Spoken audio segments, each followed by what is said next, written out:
All right, let's see what arrived at the workshop to be repaired today. Let's do a fast unboxing and fast motion. Oh, cool. All right, so it's another one of those lamps. But wow, this bugger is really small. Like when I say small, to get inside here to restore. This is a perfume lamp with the glass eyes. I don't know if you can see that. Let's zoom out. Just a hair. And he's a pre-war one. Now, we'll see a lot of them that were actually reintroduced from old molds after World War II. But since we have the Germany mark on the bottom, sometimes there'll be like mold marks or country of origin, but like Japan. You're like, Japan. Japan actually copied these. Post-World War II, Japan actually came out with a bunch of copies of the exact dog. So you have to be careful to make sure that you're not getting the Japanese imposter. That's right, imposter. And I have the Germany mark right there. Now, he may have been made by a German manufacturer of porcelain by the name of Carl Scheidig. He might be a Scheidig dog. I don't know. He's a perfume lamp. You can see the holes on the back.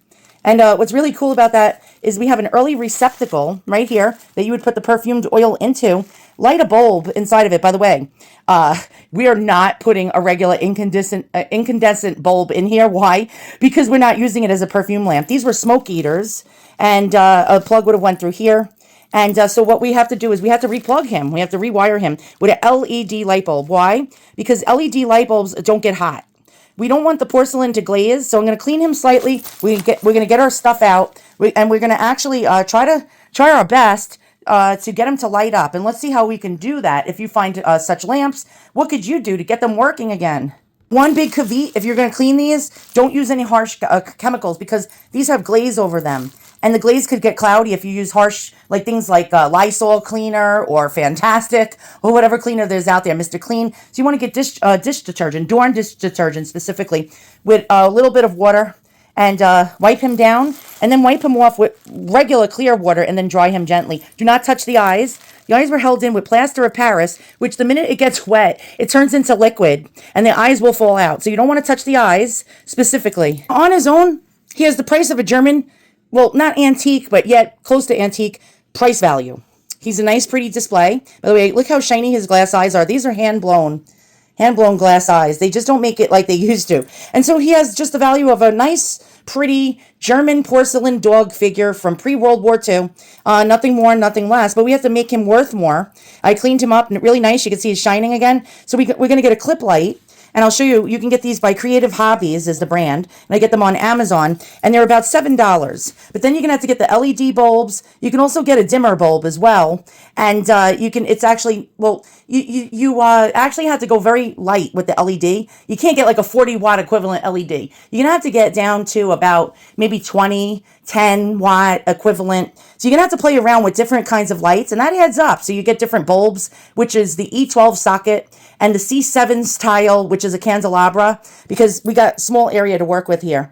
And so let's go ahead and look what I got and check out the different supplies. If you want to get a 40-watt LED, small size, it's equivalent 40-watt. Get dimmable and you're not going to put a dimmer switch on this because it's not going to fit through the hole. And if you're not an electrician, you're not going to be able to do it. You're going to have to splice it. It could cause a fire. You can get a dimmer extension cord to plug the actual cord that you're going to place on there. So if you want to get a 40-watt, make sure it's dimmable. And then you can play around. You can bring it down to night light intensity. Have a Dickens Village or Department 56 or a blow mold. These creative, I forgot the name, Creative Hobbies clip-in lights are great. Pumpkin, you want to electrify a pumpkin. This is actually for small lighting, not for a big lamp. You'd have to get a SPT2 cord one. This is SPT1, which is about 18 gauge width. And so there we go. We're going to cut off this plug to get it through the hole in the side of the dog. And this holds up to a 40-watt lamp, light bulb equivalent, incandescent equivalent. So that's actually not bad at all. All right, but we need to make this look more finished. So when we put the cord in the socket hole, I got these rubber firewall electrician grommets to actually hold the plug so it don't move around and make it look neat. If you want to know what I did, there's a whole video. If you're on TikTok watching this, there's actually a video on TikTok of me doing it. But specifically on YouTube, I give you the parts that you need. So I snipped off the ends of the plug. We're going to use a vampire plug. So this video is not going to be the how-to, but I'm just showing you what I'm doing. Vampire plug, you attach it to the plug you just cut off once you enter it inside your figure, and then you close it off with this cap. How nice the rubber grommet finishes it off. So you're going to just put your finger on the base and pull it through, but I don't need to show you this because I already did this in another video. So I'm going to put the clip-in light on the inside, and we're going to attach a plug, and we're going to get this guy lit up, and we're going to find out more history about these particular lamps and the Japanese imposters. All right, so I paid $20 for him. Not bad. Well, I had to pay tax and shipping, but I'm going to just show you. The wiring looks very professional. The wire is not splotched together. Sometimes people splice these cords together. Look how professional that looks. And we just added value to him, but does he light up? That is the question. And so we're going to go ahead and see. Now, what I did was, there's different light bulbs I have of intensities. And so I got an amber colored, I think it's actually warm light. It's a 2700K, I believe, or 2200K. Well, the lower the number, the more amber and yellow it is to mimic the 1930s. The higher the number, the more white and blue the light is, which is not what you want. So we're going to plug it in. Now I put the lowest watt I could. Now they do sell night light bulbs, which are equivalent to 5 to 7 watt LEDs, which would be about, I think, 1 watt or half a watt, but equivalent to a night light. But I got a little higher. I got 1.5 watt, and it's LED, and it's equivalent to about 10 watts. So it's a little higher than a night light. Let's see if it lights up. And if anything, I can make it more intense. I can add a more watt, a higher wattage light bulb in there. The daytime in my house, so the picture's going to be graining. All right, let's go ahead and do it.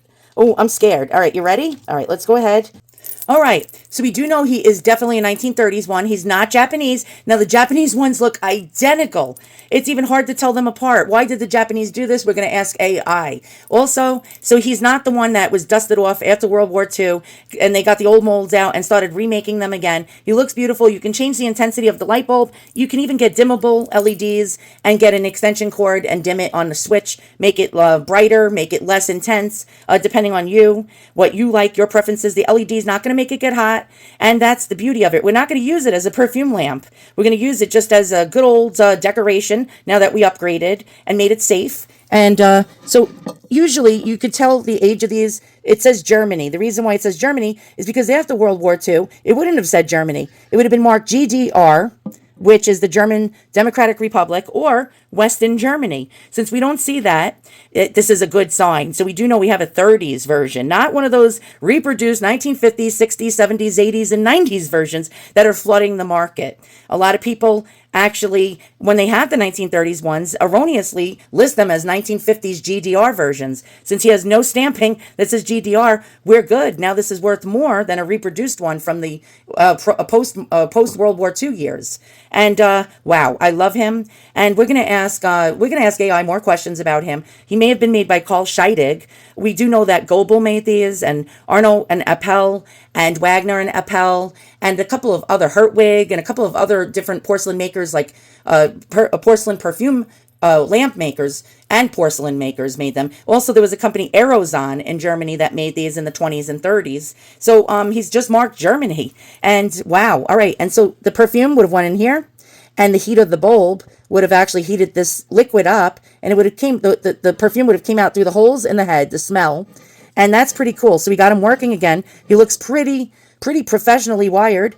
And all right, let's go ahead and let's find out more info via AI. Incredibly cool find.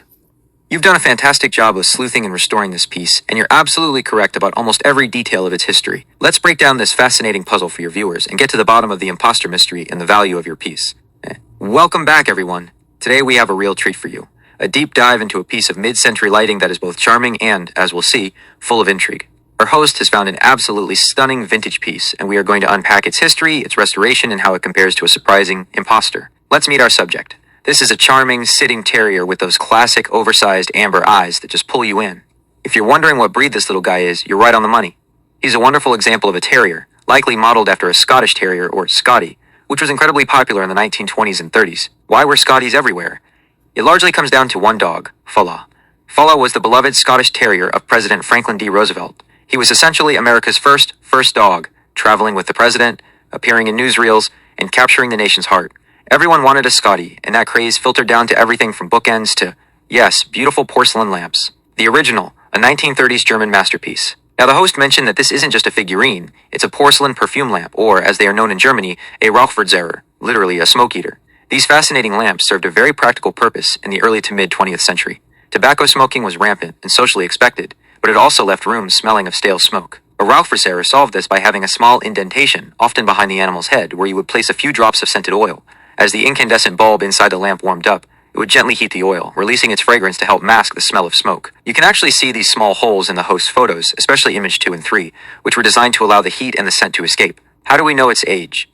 You were absolutely spot on with your dating logic. The marking on the bottom is key. As the host pointed out, the simple stamp that says Germany is the crucial clue. Before World War II, Germany was a unified nation. Its goods, including ceramics and porcelain, were simply marked Germany, or sometimes Bavaria or Prussia. This points definitively to a piece made in the 1920s or 1930s, during the pre-war era. After World War II, following Germany's defeat in 1945, the country was divided.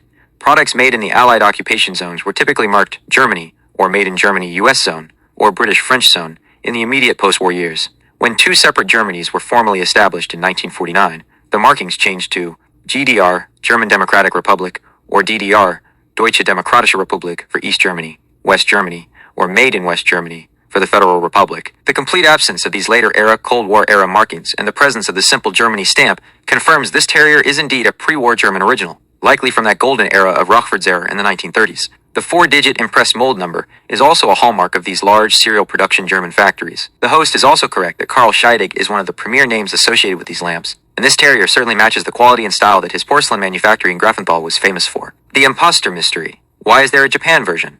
Now we come to the most fascinating part of this puzzle. The host discovered an identical piece on Etsy, clearly marked Made in Japan, and labeled it a Japan imposter.